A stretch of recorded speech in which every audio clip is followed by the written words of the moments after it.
Frozen alive to 100 degrees below zero, a 3-day-old embryo is held in suspended animation.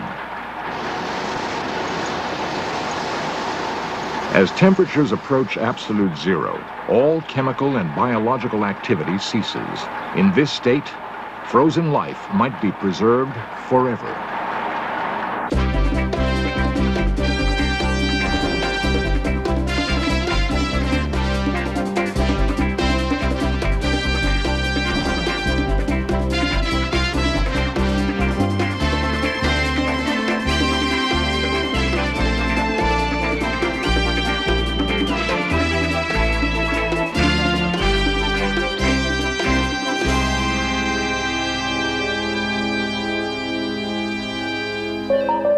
In a facility near San Francisco, 2 human bodies plus a head and a brain have been placed in cold storage. The deceased are awaiting a time when medical science can repair their fatal damage and bring them back to life.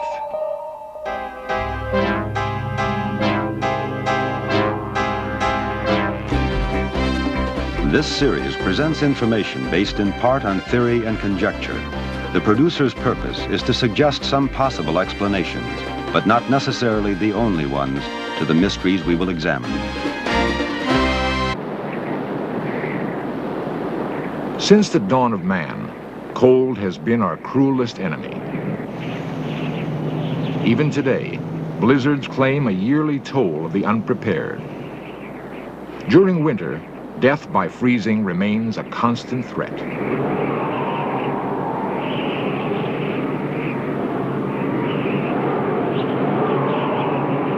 Below the freezing point of water, 0 degrees Celsius, human flesh can freeze solid.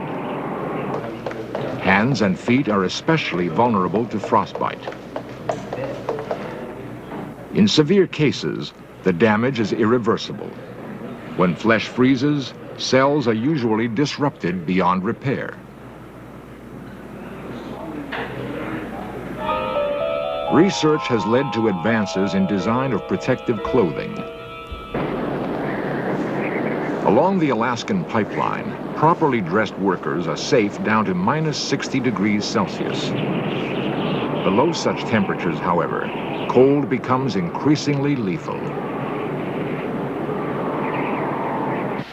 For most of us, once temperatures drop into the sub-zero range, we've reached the limit of our knowledge about cold.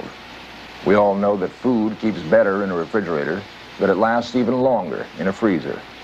But beyond freezer temperatures, we enter the realm of cryogenics, the realm of the very cold.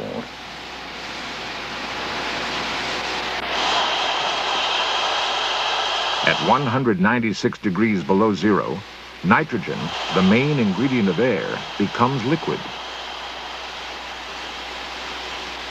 73 degrees further down, helium, the gas most resistant to cold, also becomes liquid. As temperatures drop still further, we approach the ultimate limit of minus 273 degrees, or absolute zero. To understand how freezing damage occurs, MIT scientists freeze cells under controlled thermal conditions. Using a special cryomicroscope, they have made films and videotapes of blood cells, embryos, and human tissue cells. Red blood cells are relatively easy to freeze safely. With the aid of protective chemicals and moderate cooling speeds, most cells survive. If they're chilled at the correct rate, even human tissue cells sometimes survive freezing.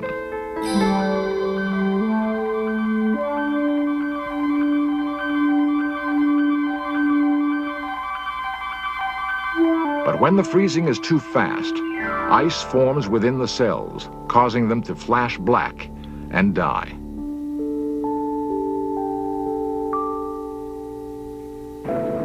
In nature, not all living things die when they are frozen. Some trees and plants have adapted to the bitter Arctic winter. Certain insects, like the tardigrade, survive below -50 degrees. The tardigrade and other Arctic insects freeze in winter and thaw without ill effect in summer. Is it conceivable that larger animals, perhaps even people, could survive freezing? To answer this provocative question, we must first examine the state-of-the-art of freezing the separate elements of life. At the Carnation Genetics Company in California, workers get a sample of sperm from a prize bull.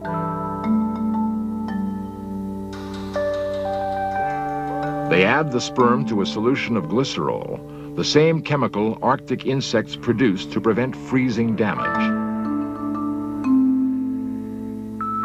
The sperm is frozen in liquid nitrogen at 196 degrees below 0 Celsius. At this low temperature, it remains in a state of suspended animation.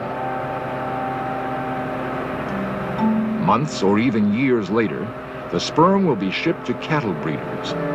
They thaw the sperm, bringing it back to life, and use it to artificially inseminate their cows. By carefully matching bulls and cows, farmers have vastly improved production of milk and beef. At the Tyler Clinic in Los Angeles, human sperm is preserved for many years. Reportedly, there have been human births from sperm kept in frozen suspended animation for over 10 years. No one knows how long it keeps its potency. Human sperm frozen today could possibly sire a child hundreds or even thousands of years from now. Blood is the very symbol of life. It carries warmth and oxygen to all parts of the body. Today, however, blood freezing is routine. The red cells are protected by adding glycerol.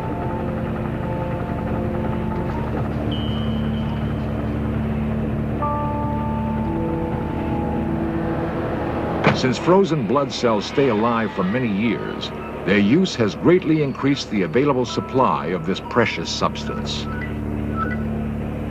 The frozen blood can be thawed and the glycerol washed out in less than an hour.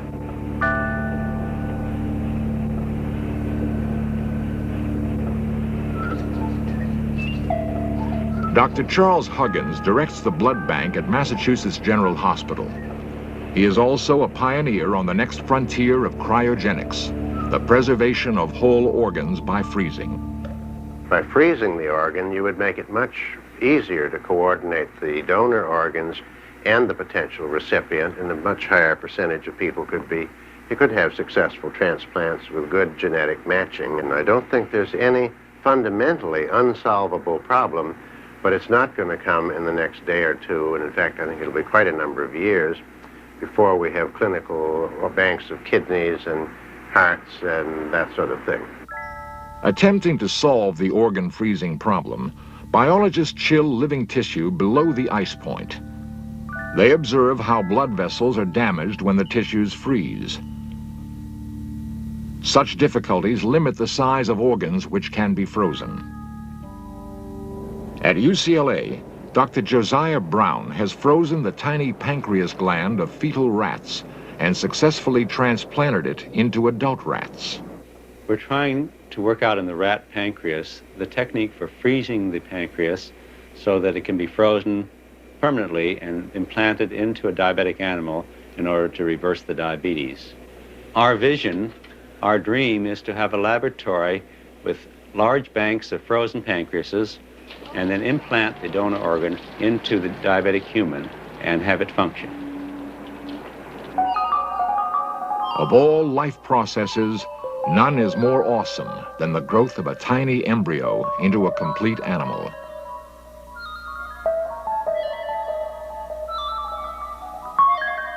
If human embryos could be frozen successfully, we could send our children on journeys into the distant future.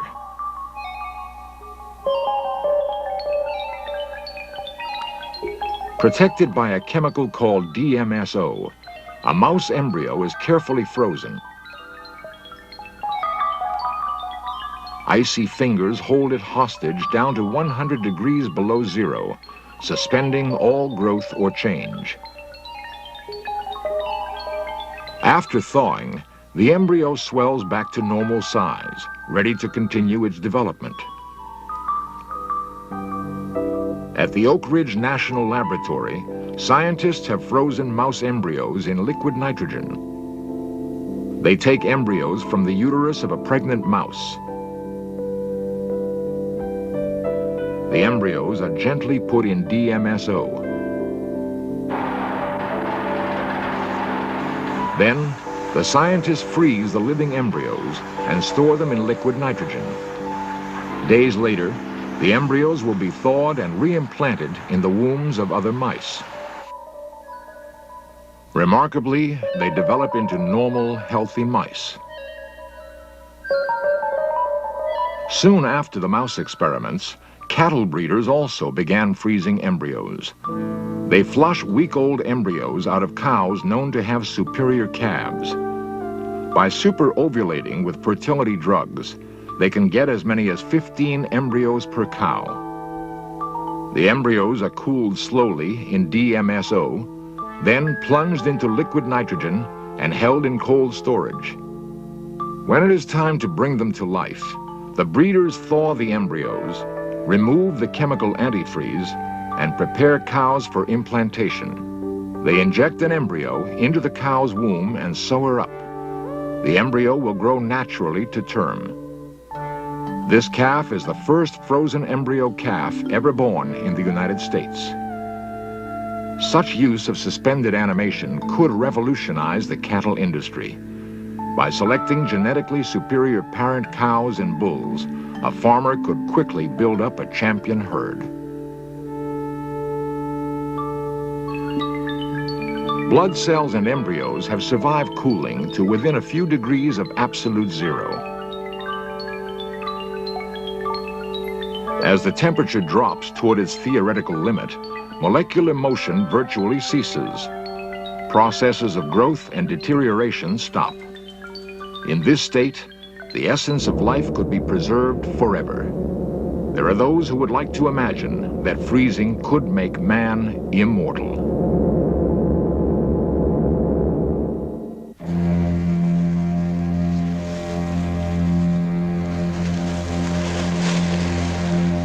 The balance of temperature within a human body is incredibly delicate. A drop of only 5 degrees in body temperature brings on the potentially lethal state called hypothermia.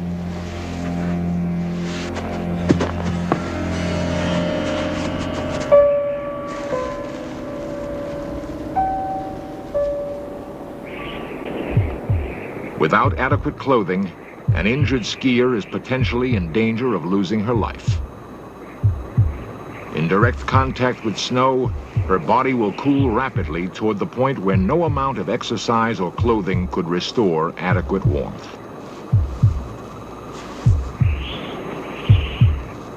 Unless she is rescued, death would then be inevitable.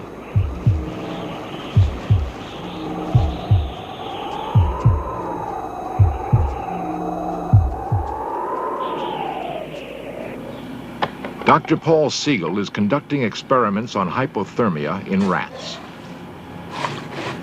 We're taking the rat down to 0 degrees centigrade. We're taking him down to the ice point and seeing how long we can stay at the ice point without breathing, without respiration.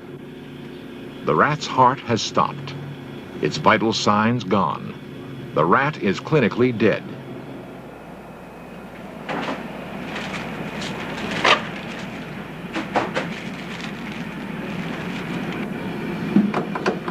Dr. Siegel's assistant uses a desk lamp to warm the rat. She gives it artificial respiration. Usually, between 15 and 18 degrees, we reestablish heartbeat, sometimes before. So in the next couple of minutes, since the temperature is rising rapidly, we should begin to see a heartbeat. That's it. We got a beat. That is a heartbeat. There's another one, yeah. Keep going, Judy. Beautiful, beautiful. All right, heartbeat established at 13.5 degrees centigrade. During long, cold winter months, when food is scarce, some animals are able to hibernate. This suggests another approach to suspended animation. During hibernation, the ground squirrel drastically reduces its metabolic rate. To the touch, it is icy cold. Although heartbeat and breathing do not stop, they are greatly slowed. As the squirrel warms to room temperature, it gradually regains consciousness. We're only beginning to understand how some animals hibernate. As yet, we know of no fundamental barrier to human hibernation. A freeze-dried animal retains its external form years after its contemporaries have decomposed. Mammoths frozen for 10,000 years have been found in Siberia, their meat so fresh that it can be eaten. Some people have concluded that freezing and reviving whole animals might be possible.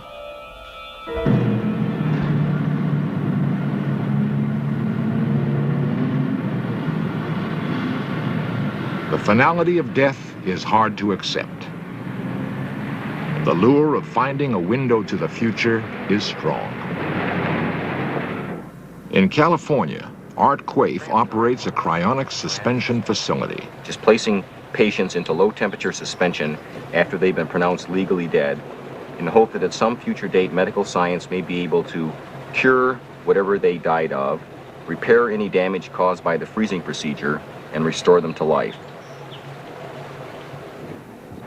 In this capsule, we have the head of a 79-year-old man who was a retired Army colonel. He died about 2 years ago of respiratory ailments and was placed in suspension by a team in Los Angeles. This capsule contains 2 whole-body patients. One is a 65-year-old Maryland man. Another is a 75-year-old Midwestern woman. Both of them died 4 years ago of cerebral strokes. It also contains the brain of a 15-year-old girl who was murdered in Berkeley in 1976. Super 8 films and videotapes by amateur cameramen document the original encapsulation. One of the patients arrives already frozen to dry ice temperature.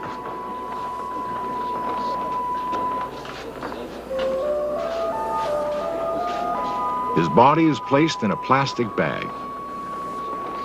It is wrapped in alternating layers of foil and fiberglass. The insulation will reduce the risk of thawing in case the liquid nitrogen in his capsule temporarily boils away.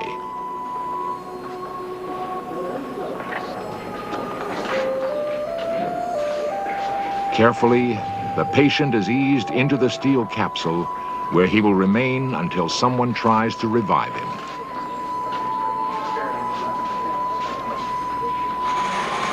After encapsulation, liquid nitrogen was added. It has been replenished ever since.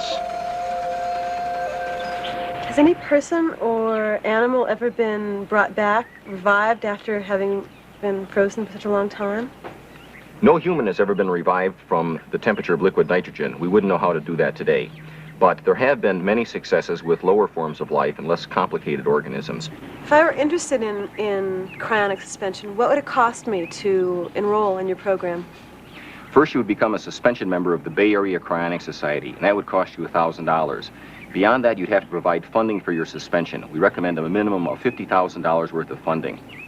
If I were to decide to sign up for the program, what assurance do I have that you would keep the temperature even, that you would keep me in suspension, that you would bring me back? It's basically an act of faith. Well, the procedure isn't perfected, so no, we can't give any guarantee. The only guarantee we can give you is that if you're put in a grave, you have virtually no chance of coming back. If you're frozen, you have some chance. It seems very dubious to me that we'll ever be able to successfully freeze whole humans. You have all the problems of preserving each of the separate organs of the person and the thousands of problems with that multiplied by the thousands of different organs that are in the body. I personally don't feel that this will ever come before 700 or 1,000 years from now. There is no exact count, but in the world today, there are about 20 frozen bodies waiting with a bare wisp of hope for the future. Most advocates of cryonic suspension are immortalists. They believe that medical science will eventually find a way to reverse the process of aging and extend our lives indefinitely. The more realistic chance of immortality, however, exists for the frozen embryo. For mice and calves, the technology already exists. The process will surely work for humans as well. It is believed that embryos could be kept frozen in suspended animation for generations. A woman of the future could choose her child from a frozen embryo bank. If whole body suspended animation is ultimately achieved, citizens of tomorrow could practice an intriguing new lifestyle. They would have themselves suspended before they grow old. Intending to sample life in centuries to come, they would launch themselves into the unknown. Millennia later, they would be revived, take part in life for a decade or so in a fantastic new world, and then continue their voyage into the future.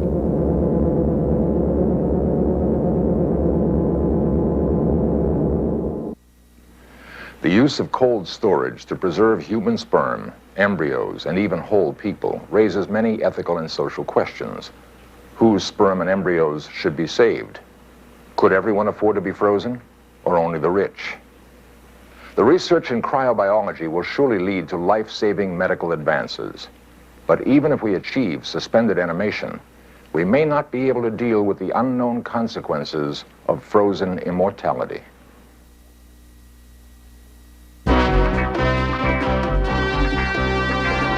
Lost civilizations, extraterrestrials, myths and monsters, missing persons, magic and witchcraft, unexplained phenomena. In search of cameras are traveling the world, seeking out these great mysteries. This program was the result of the work of scientists, researchers, and a group of highly skilled technicians.